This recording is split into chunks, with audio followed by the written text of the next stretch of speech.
Have you ever been so mad at a late fee that you decided to burn the entire company to the ground?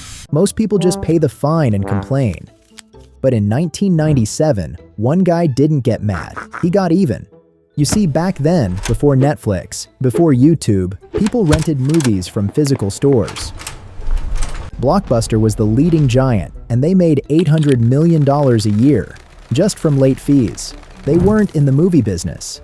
They were in the punishment business. They were robbing customers blind, until the day they robbed the wrong guy. Meet Reed.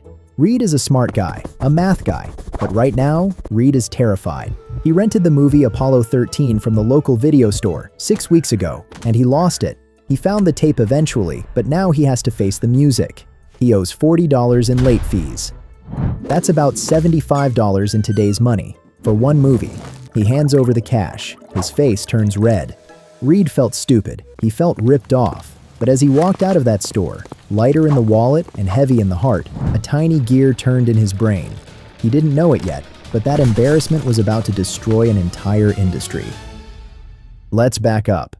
The year is 1997. The internet is a baby. It makes screeching noises when you use the phone. Pages load at turtle speed. But people are starting to buy things on it.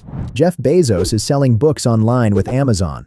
And Reed, he just sold his first tech company. He has money and he has time. But Reed can't stop thinking about that $40 late fee. It haunts him. He keeps asking himself, why is renting a movie so painful? Then, while sweating on a treadmill, it hits him. The gym model. At the video store, you pay every time you visit. If you keep the movie too long, they punish you. It's based on pain. But the gym, you pay a flat fee of $30 or $40 a month. You can go once, or you can go every day.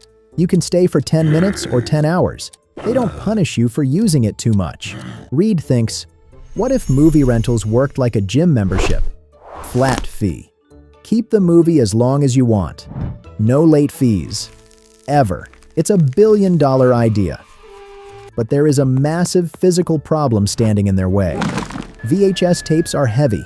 They are bricks. To mail a VHS tape back and forth to customers would cost a fortune in postage. It would be more expensive than the rental itself. The math doesn't work. The idea is dead. The Netflix dream is over before it even started. But then, a whisper of new technology. Reed hears about a new invention coming from Japan. It's called a DVD. In 1997, barely anyone knew what a DVD was. But Reed knew two things about it. One, it held a whole movie. And two, it was the size of a CD. It was light. It was durable. And most importantly, it could fit in a standard paper envelope. This was the light bulb moment. If they could mail DVDs, they could bypass the video store entirely. No buildings, no clerks, just a warehouse and the mailman. But they had to be sure. DVDs are plastic. The postal system is violent. If the disc arrives cracked, the business fails. If it gets lost, the business fails. They needed to test it immediately. But they couldn't buy a DVD yet. They weren't in stores. So Reed runs into a music store. He buys a used music CD. It's the same size as a DVD. They bought a Patsy Cline music CD. They put it in a greeting card envelope. No padding, no bubble wrap. Just paper and a stamp. They mailed it to themselves, and then they waited. The next 24 hours were torture. If that CD came back broken, they would have to give up and go back to their day jobs. The next morning, the mail slot opens. A letter drops to the floor. Reed rushes to the door. He grabs the envelope. It looks dirty. It looks beaten up. His hands tremble. He rips it open. He pulls out the CD. He checks the back. No scratches. He checks the front. No cracks. It survived. That was the moment Netflix was truly born. Not in a boardroom, but with a Patsy Cline CD and a 32-cent stamp. They had the model. No late fees. They had the method. The mail. And they had the motivation. Never paying $40 for Apollo 13 again. But having a good idea is one thing. Surviving against a giant is another. Netflix was just a tiny bug. And Blockbuster?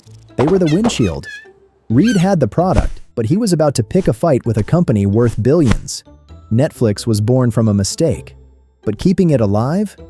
That would take a war. How did this tiny mail-order company actually kill the giant? You'll have to watch the second part of this video to find out. Hit subscribe so you don't miss the fight.